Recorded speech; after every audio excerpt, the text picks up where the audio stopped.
Yan, dito po tayo ngayon kung saan natin makikita ang maraming baka. Tingnan niyo mga kaibigan, yung mga baka. Oh. Kaya pag may dumaan dito ng mga kotse, kung ano man, naku, kayari talaga. Yan. Sila ay naglalakbay. Hindi ko alam kung saan papunta pa ng apa eh. Napakaraming baka. Tingnan niyo mga kaibigan. Kung pwede nga lang kumuha ng isang baka eh. Kaso mahirap pulihin eh. Ang lakas eh. Oh, diba? Sumasagot pa siya.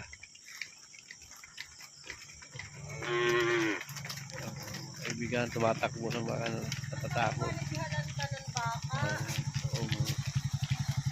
Tumatakbo sila, tumatakbo. Ako, kawawa kung may kasalubong. Kawawa talaga sila.